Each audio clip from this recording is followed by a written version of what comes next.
Welcome back, guys, to the fitness podcast. As always, I'm joined by lovely co-host Emily Anger. Hopefully I said that correctly. Did I say him? No. She's looking at me like, no, you butchered it. And Nathan Johnson, aka Nate. Today we're gonna go back to last week's episode because we did stop it slightly early in terms of money, and it was a very deep, introspective episode in terms of our relationship with money and how it's evolved. And yeah, Nate, do you wanna go back to your relationship with money, because I think you're really passionate about it, and I think it's quite cool to see it. Yeah, well, we before the podcast, we were just I turned my bashing of money onto how Kunal didn't spend anything on his car for a very long time. he had the banger. Do you know the car in between? In between is that's what I was gonna say. That's what Kunal had, and then he finally, I don't know how many years, maybe 2.5. Yeah, probably last year, right? Yeah, last year. Yeah, 2.5. Yeah, 2.5 already. 2.5 years later, we go for a little bit of a golfing trip to the driving range, and he pulls up in a nice little Audi. It's like, I remember you were like, "What?" He made the upgrade finally.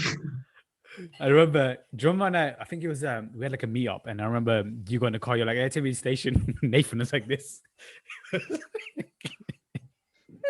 It just cracked me up. But yeah, I had like what was my car again? Corsa, right? It was a banger. It was a true banger. But I loved it. I don't know, something about having that kind of material where you're like, it's a shitty car, but it's also, you end up kind of loving it a bit more. I don't know why, but it definitely was the in-between's car. Like, I was known for that stuff. And everyone around me was like, upgrade. I'm like, it's okay. It's all right. But we're talking about money and stuff. And we were talking about like upgrading your life, right? Nate, we had a good discussion about it like yesterday as well, right? Like you talk about even upgrading even more. Like, if you're not happy with certain things, so why didn't you go for it? Like, do you want to like dive deep into that? Yeah, it's just the fine tuning of what we spoke about anyway. So like quality of life, and how quality of life is super important for just how you feel on a day-to-day basis. And ultimately, like, so you don't get desponded with the day-to-day rat race of everything that goes on. You can if you can enjoy small things, like, if you've got great coffee as opposed to instant stuff, if you've got a chair to sit in that's comfy as opposed to just the cheapest one from Curry's, or like, your microphone. That's definitely for us guys. Like, if you've got a good microphone, it is an expensive expense, but it also makes everything much better. And I think that's a great analogy to utilize as well. Like, it's those small variables that make up the 1% that make 10% better, and then you start liking your day a lot better. So I was saying to Kunal that recently I spent a bucket load on something that I was really, really happy about and had no guilt and shame about, because it was really for me as opposed to the clout or whatever normally comes with that particular purchase. And I said that now I'm looking at my day a little bit better to be like, okay, where can I start like doing that again now that I'm okay? Where can I, worth dipping down? What am I not spending my money on? And it made me realize about my relationship with money was in all different areas. Like, we spoke about the Airbnbs last time. Like, that was a big highlight for me to realize, shit, like I'm not acting the way I should do or want to. And actually, when we took into these decisions, I just didn't act to my priorities. I acted to the old Nathan who would try and still live off £19,000 in London when he was 22, which is not productive to when you want to live a completely different lifestyle now. Yeah. Emily, again, we obviously got your kind of take on it last week as well. Did you ever look back on the episode and thought, oh, like, do you have more introspection with money, or your thoughts on money? Because I know I definitely did. But did you also go through and be like, you know what? That was actually fascinating, kind of like 1 hour. I mean, I don't have the issue to invest in things that will give me a better quality of life. But I think quality of life for me isn't material. So I still probably have issues. I wouldn't go and buy a Prada bag. Not that I want a Prada bag, but just for the sake of it being something that I can afford, I probably still go for the Adidas because it still would match up with me, who I am, So, yeah, I had an interesting conversation, but I kind of talked about it last week, like the relationship to money, because I talked to someone about it yesterday as well. How I associated money based off my relationship to my grandparents when I was a kid, right? So I always believed that if you have a lot of money, which they did, you become these nasty people. So yeah, and I think that's always going to be there. I think that's something you just have to be conscious about and go, I've had a conditioning at a young age where I used to perceive money becoming this catalyst of evil. Um, Whereas I can now just understand that it's not that way. And I can pull on references where money hasn't made people evil, where money now has made people good. Where you can see people giving charity and contribution and, you know, sharing with friends or whatever it is. So, but it's been a very interesting thing because I've been thinking about money a lot and what it does. But then I actually have gone back and thought about my past conditioning, because you sometimes you just go through life and you just have these set of rules that you live according to, and then you don't actually understand them. And then all of a sudden you have this discussion and you go, wow, I can see how so much of my life has been determined based on something that I've always believed, but I don't have to believe that. But I mean, I still have, because my mom, she was a single mom with 3 kids, and working night shift, you know, so she was the one caring for us when I was a kid. So she taught me to be frugal in that sense of, you know, actually be economic, you know, you don't overspend on things. But then I see the other side of, she would always go for the bargain where it ends up being more expensive of shit, where you have to rebuy the charger every 6 months because it keeps breaking and all of these things. So I definitely have a little bit of her mindset left, but I also have the more abundance type of mindset because I've just had to create that. So it's been a really interesting week to really think about like why we are the way we are. I can totally appreciate, because I have these 2 really polarizing childhood beliefs, right? One actually growing up quite poor, but then having this really wealthy side of my family, which I absolutely loathed. And now being somewhere in the middle and going, well, I don't have to be frugal, and sometimes being frugal is just stupid. And then I don't have to be an idiot because I have money, and I can, you know, now balance that. But yeah, they're still there, like they're definitely there, and I will always have, I guess, well, let's call it not arguments, but I will always end up in discussion with my mother based on what I choose to spend my money on. And it's almost like I feel like I have to justify my spending to her. And I hate that feeling, because it's like, you know, when I invest in something, it's because I strongly believe it's going to add to my life, whether it's to invest in coaches or in a program or in that trip or, you know, whatever it's going to be. So it's really hard to then feel like I have to justify that based on her belief system around money. So it's always been, but then I have to understand where she comes from. And if I were to have been in her shoes, I would have probably thought the same way about money. And like, because her way of caring for me would have been, actually, don't spend the money. You never know when the next famine is going to come, right? So then just having a bit more compassion. So it's been a really interesting week, and I've had a couple of good conversations about it. And I think it's a work in progress always. Yeah. One thing you said there was, you know, money root of, you know, evil or whatever.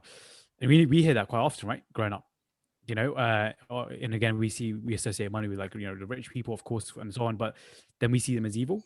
I think I grew up kind of seeing that, and then realizing now that they're never the issue. Usually, it's only when I actually read Rich Dad Poor Dad, right, that kind of changed my perception of money. We talked about books previously, have any books in your life change your perception on, like, money? Whether it's like, for Nathan, it could have been like, I want to be happy, therefore I still need money in order to not fulfill the happiness in order, but I can improve my well-being for this, right? But yeah, what's your thoughts on that? Like, 'cause for me, the Rich Dad Poor Dad definitely changed my perception on money quite You know, quickly. I only read that book maybe 2-3 years ago. So I can totally see that if you were exposed to that at a younger age, it would have changed everything for you, because it does. It Like changed me. sometimes, yeah. And I mean, even when I read it, I'm like, oh my God. And if you get these like little aha moments and you go, wow, and it changes your perception of things. Yeah. I read it 10 years ago, right? I read it literally 10 years ago. And for me, it was literally a catalyst for everything else in my career. It wasn't necessarily just about money straight away, but it was mainly about, like, taking control of yourself. That's when it kind of dawned into me, because the whole book is all about that, right? And then it changed the perception. I was like, damn, even, and it's the book's about money, but like for me, it was a different message, but then it turned into money But it's because never it's the just way. about money. It's never just Exactly. about the topic. It's always Exactly. There's beyond that. always, it's what's happening to us in that moment, right? Then we can kind of, we try and justify that in the moment. Funny enough, right? I'm reading this article right here by Forbes. It says a 2021 study, money improves well-being even after 80,000. Remember, there's a whole study about, money. Basically, there's a 2010 study saying money doesn't matter happiness after 75K. And what Nathan, this is what, if Nathan had an argument to back everything up, right, for what was going on for the last two episodes, this is basically it. It's a study basically saying money improves well-being, which is what the whole premise of what you're trying to say to you, right, Nate? Yeah, to a certain degree, like it depends on your intent. But first of all, can we just celebrate how jacked Emily looks right now? Yeah. Emma's got the jack look, Pelt. literally the shoulders and traps popping. I'm jealous. It's like I was like, holy gosh, when she was talking, I was What mesmerized. happens? It's what happens She was when just you like have. this. She was just like this. And I was like, Look at me tutus. Yeah, it's the chill lifestyle and the no exercise. feel like you're in Bali right now, you know? Yeah, it looks Yeah. like Oh my God, it's too hot, and I had to bring my mum in to sleep in my little room here because it's the coolest room. And Wait, she was Sweden? like, yeah, she was like snoring, and I was like, fucking hell. So now, so now I have. So I'll be like, am I gonna give up the cool room? Because I have a little house, like this is just a little house, like one room. But am I gonna give this up with the coolness to go and sleep on my own, or am I gonna have her in here? I don't know. It's a debate we can talk about in the end. Like, what should I you do? gotta kick her out. I gotta kick her out, right? Yeah, that's it. Bye Yeah, bye. That's what you're saying. quality of life, quality of life. Yeah. Yours. Yeah, upgrading. She's had her life. It's time for yours. Which is what the whole conversation is about, right? Like literally quality of life. I In think here. it's intent. That's the message, right? It's intent. Like whether you got 100K, 50K, 2 million, 5 million, 10 million, it's the intent of what you utilize it for. Like well-being is such a fucking bastardized word, but it's also like, I know that, let's say, for example, I'm looking at my friend in America, Gina. She has like a living nanny for the little one. Her quality of life is significantly higher because the nanny looks after her kids some part of the day, so she gets to do the gym, get her nails done, do some work. She runs a fucking multi-million-pound business, but like she wouldn't be able to do that to that type of level, which will probably diminish her quality of life because she can't afford those things because she can't be working as much and she got to look after the kids. So I think the intent of what you spend it on always relies on that rather than the value. Like I never really truly understood that, and going past that number, like not bloating, but being past that number, everything has got better since past those numbers. I've been able to look at life on this type of viewpoint as opposed to the scarcity of like, oh, where's my next £50 coming from or £100 from? It's like more like you're looking at it from a minutiae standpoint of like, how do you improve these micro points? What could I invest in myself, my health, my wealth, my headspace, my mindset, my emotional side of things? You can invest in those things. Like, of course, if you've got 200K and you go and spend it on hookers and cocaine, like that's not increasing your wellness or your well-being, and that doesn't improve if you have 60 bags or you have 100 bags. Your nose is You still could be dead. rotten. Yeah. But like if you go from 60 to 120K, but you spend those extra 50K on making your life, quality of life better, then of course, like it's just what that intent is to do with that money. I can imagine that it still goes up and up and up, because like if you just look at what you get exposed to when you're £1 million or £2 million or £5 million, like those hotels get better. There isn't a ceiling of what hotels can be. Yes, they're a room, but the service, if you value that, the experience, the value that, the view from the room, the dinner experience, what you can afford off the menu, what experiences you can go and do when you're away and on holiday, how much time you can spend. And I think that's the commodity, right? The time is commodity. And like, if there's anything that having more money gives you is the ability to buy back time, just like Gina did. Like she bought back her time in the mornings by having a living nanny to be able to buy back the time to be able to do stuff for herself. Yeah. So, You hear that from a lot of successful entrepreneurs, right? Time.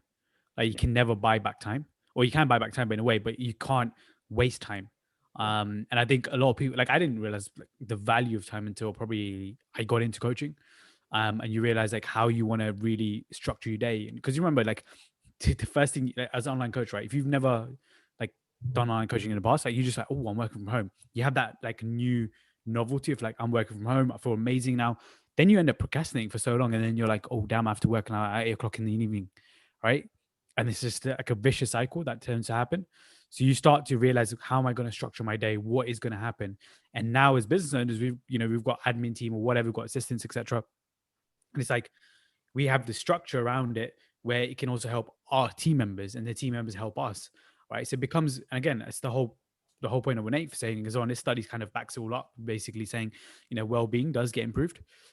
Whether it's like, and again, he's totally right about, like, let's say even if you have 200K in the bank, if you spend it on the wrong things, it's only going to make your life worse, right? And I always look back on like the Amy Winehouse story, because her story was insane, and her documentary is amazing. Like, if anyone's not seen it, go check it out. It's on Amazon. I think you have to pay for it, but go check it out.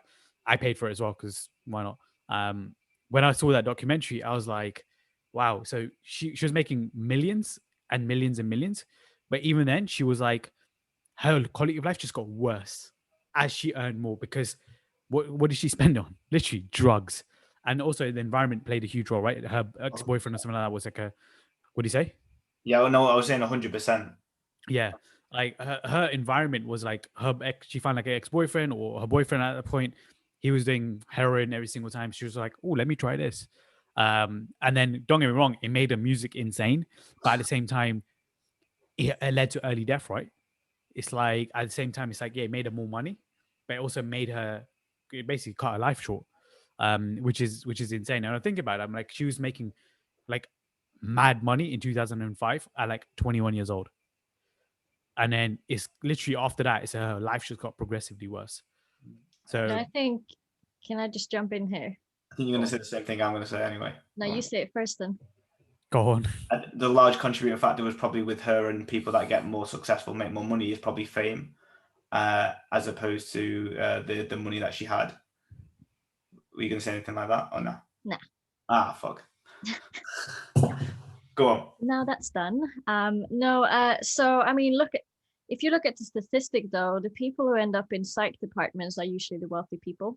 So the whole thing about well-being and money is sometimes not actually that correlated, and it depends. Like, my best friend used to work in the psych department, and so she would testify, at least in Sweden where she was working, the majority of the people who enters these types of departments are really wealthy people, right? So then we can ask, like, what is well-being and what does money actually do for us? And I can go back looking at that side of the family that was really wealthy. My dad and his brother, they ended up going into boarding schools. So what is quality and well-being beyond then just being able to pursue something in terms of life quality, buying more things, having more experiences, having that nice Rolls Royce? If you're actually sacrificing connection or everything else, because well-being, it only reaches so far until, if you neglect the whole thing about connection and actually the human touch to life, I don't think it gives you anything. So yeah, and I mean, I've seen it because it's in my family. I see what it's done to my family. My uncle died. He was a drug addict. He died. Best life ever if you look on the papers. They had everything, yet he was the one who abused drugs and died.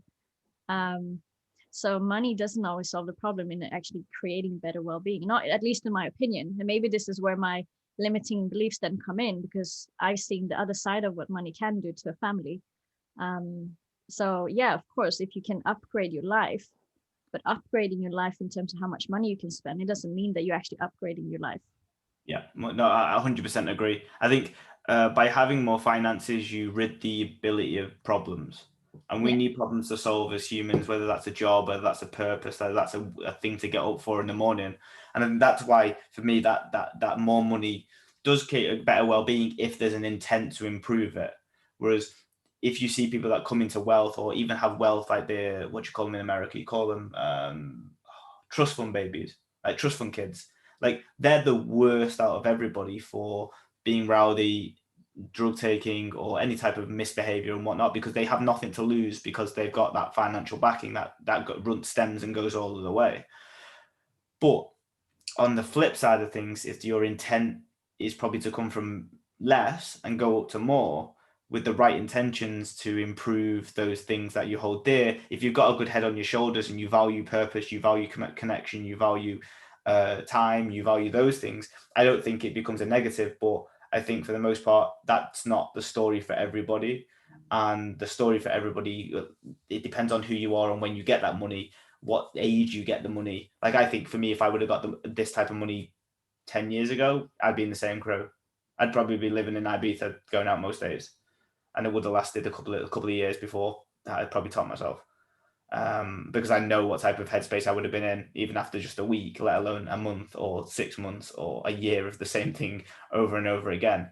So I think it really depends on when you get it. Does it really then become a positive or a negative? And I guess most people that listen to this podcast are probably in that pocket of where they probably want more, but they also have a job or want a job that they kind of value on a day-to-day basis. Like, I think, we're, to put it into context, and you can speak for yourself on this one, but I probably will speak for others because we're probably very similar on this point, is that even if we had X and millions in our pockets, we'd still do something like we're doing right now in some way, shape or form. And I think that's the type of individual that will bode well with that type of wealth, because you don't lose those things that ground you massively, which help you drive each day towards not rack and ruin, but actually towards a productive place. So what would you do without it? Like, let's say, what would you do without? Could you do online coaching? Let's say coaching in general or changing people's lives. We did it without money before, right? So it's not like we there was proof in the pudding. That's the proof in the pudding. People obviously now will understand, etc. But like now, before it was a completely different ballgame. I don't know. I used to give out plans for free back in the day. Be like, here's your macros, here's this, etc. It was still for free. It was still what I wanted to do, regardless of what was coming in terms of cash. But and then things obviously chop and change. But what about? I mean, you go, because obviously I wanted to say something else after, but you go. I know you want to say something as well. Oh, I don't remember what I was going to say. My bad. Killed it for you there. Now I was going to say, like, well, let's say kids, right? Let's say future. Let's talk about 10, 15 years time when you've got kids. Because I've literally was reading, listening to this interview with Patrick Bet-David with this guy.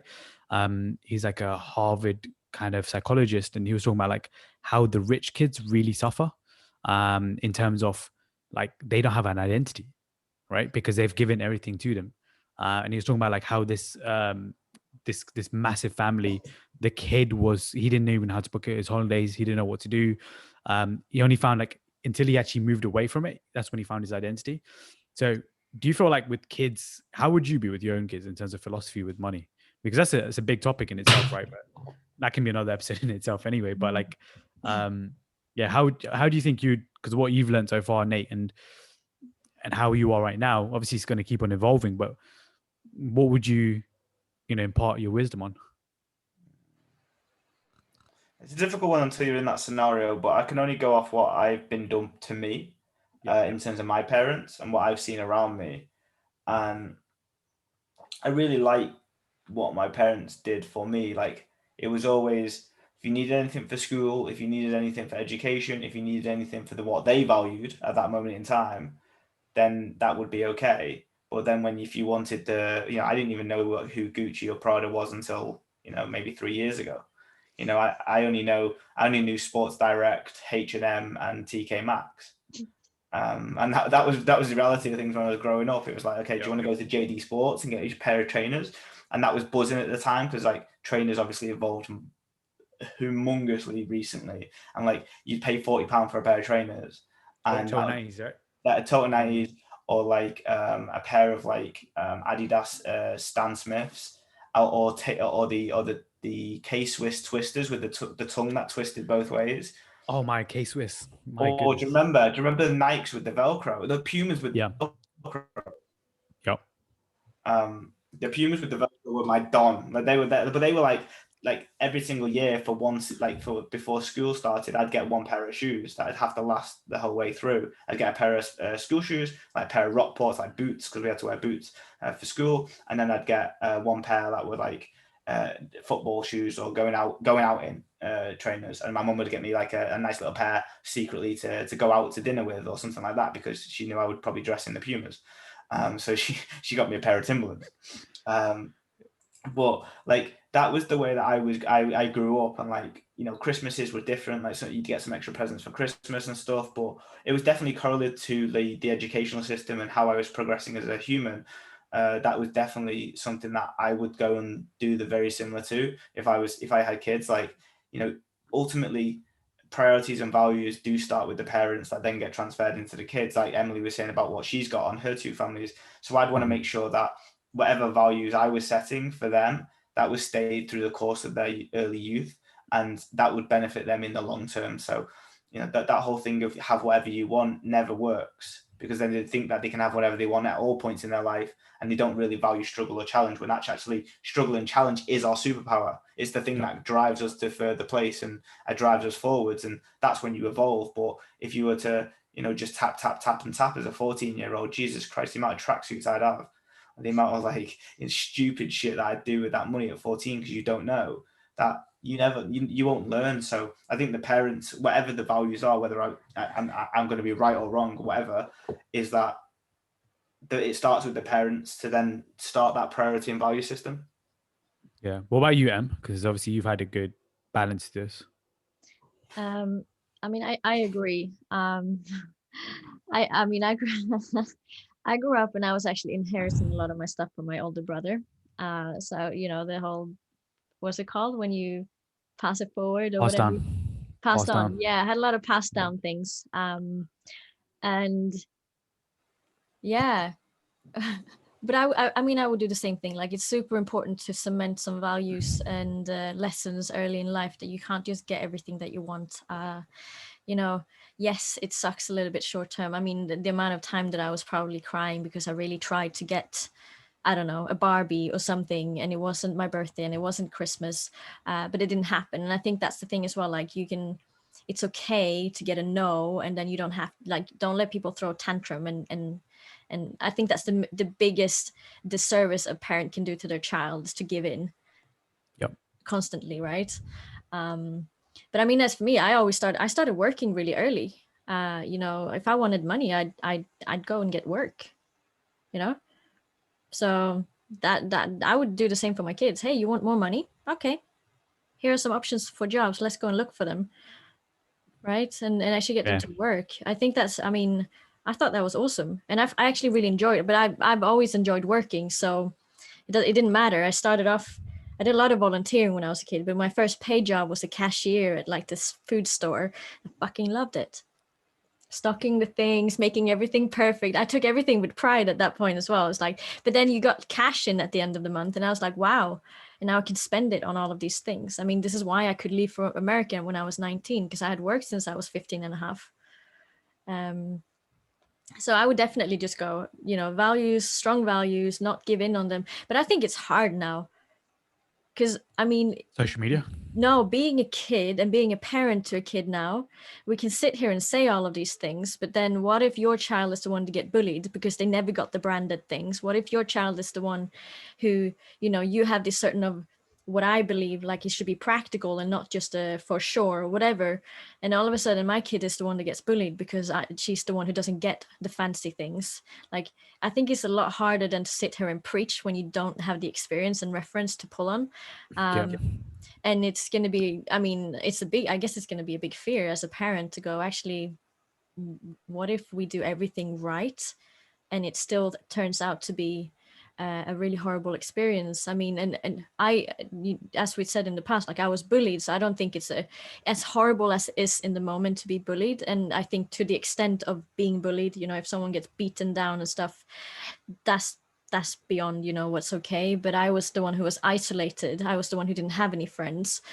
But I can see that as a strength for me today. So even though, I mean, as a parent, I would never want my child to be bullied, but as someone who has been bullied, I see the value in having been bullied, right? So I don't know. It's so easy to sit here and hypothesize what you are going to do or not going to do. But I know when my little brother was bullied, and, you know, there was like knife threats and stuff, I reacted to that quite strongly. and I would go and, I would send my friends onto the guy. Like, so I don't know. You don't know how you're going to react. And it's Yeah. easy to sit here and, Yeah. What you said about like maybe not them not having like the latest things could lead to like bullying or stuff, like, or even, yeah, that would be fascinating, right? Like imagine like my first ever phone was not an iPhone, it was a Nokia 3210, right? And what age did it you was get a phone, by the way? 13. And you know? 11.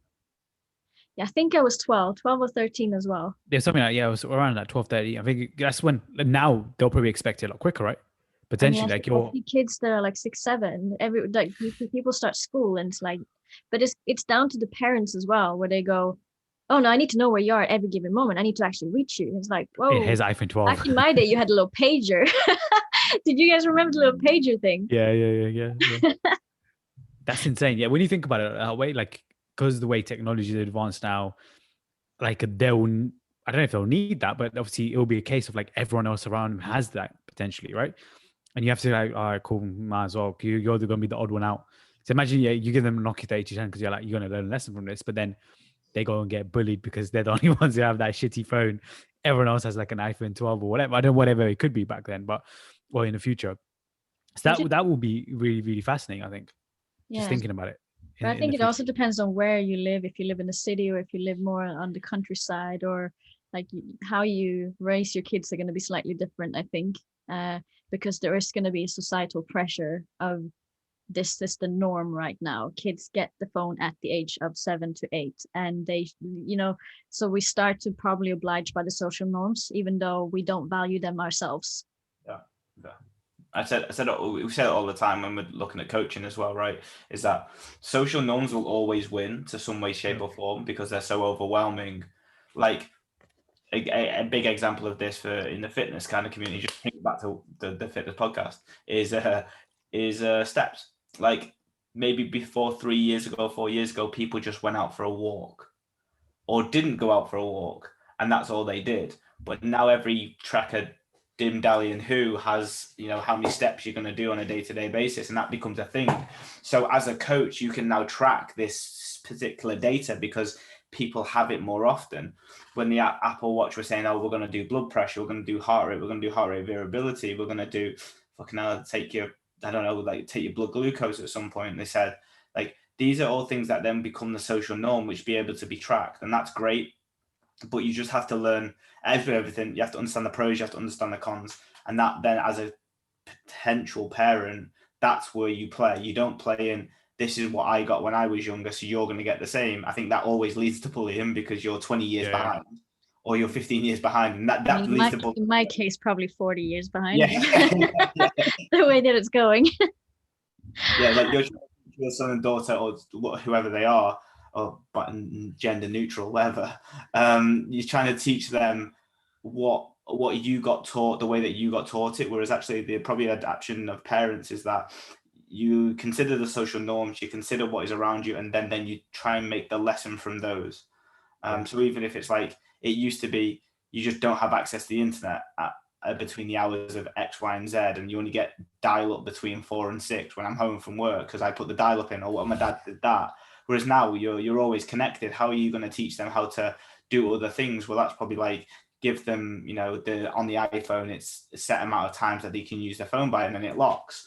Or not having phone at the dinner table, which is still a great one. Or not having this after that time, or whatever you could put into to learn the specific lessons, just not the way that you learned it as a young book. Yeah, that's gonna be fascinating, to be honest. I'm interested to see like what are a lot of the parents, like how they are now versus how their parents were. So if any parents or most of our parents are listening to this, we'd love to hear your opinions on this as well, because I think it'd be quite fascinating. What Emily said about work though, I think that's a big one. Getting them like starting like working early rather than like late in life. Or a lot of kids where they don't work from 16 to like 20 something, and their first job is after uni, and they're like Bambi on ice. Yeah. Right? They just have no clue what's going on. I mean, I started at 15 as well, purely because I was just like, I need to start working. And I wanted to work in Central London only. It was weird. But then I also worked in Central, and I was like, it's a bit crap. I liked it because it was just a different amount of people. Like I worked in 2012 Olympics. not in Olympics. I worked in Levi's, so a jean shop. Phenomenal, amazing, right? I learned like a 7-step sales process from one guy, right? He was like, you need to learn these 7 steps. I was like, can't remember what it was now, but like that's where I learned a lot of my sales stuff. It was quite cool. But looking back on it, it was just the experience of just working, meeting different people. Like I work with a Danish girl, a Greek chick. I work with a guy who lived in Tottenham, and then I work with someone else who lived in Central. So it was just different lifestyles. Everyone was completely different. It was quite cool. And also you just become your own individual. I personally believe anyway, like as soon as you step out, you do become your own individual. And I think that's one thing that I would definitely preach is like start working from early. Yeah, and I think, it just teaches young kids to like be resourceful.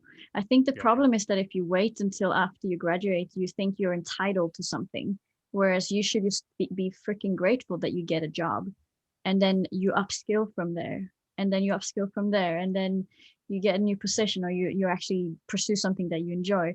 So sometimes I think like we shouldn't be so entitled. We should never be entitled. I think the moment we are entitled, we're shooting ourselves in the foot. So I think that's a very, like, the whole thing about actually starting to work early is just that thing, just go to work. It doesn't matter if you like it or not, but you do get a reward at the end of it. You get a reward from doing things that you might not enjoy. I mean, if we were lucky to love our job in Levi's and in a food store, but we probably loved it because it gave us the money. Whereas now we get the money because we do what we love. That's a different thing, right?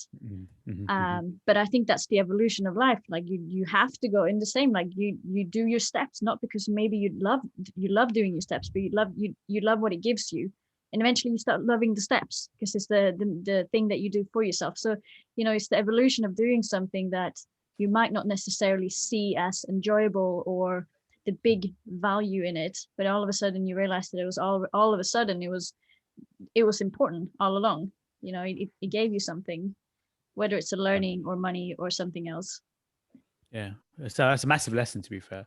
And I think we'll always come back to this episode, I reckon, in the future as well. But yeah, guys, I hope you enjoyed it. This was a series, 2-part series on money and what it means to us. I think it was quite insightful as well. So if you feel like anyone who would learn from this or really enjoy this episode, feel free to share, whether it's WhatsApp, IGDMs, whatever it could be. Share it across your friends and family.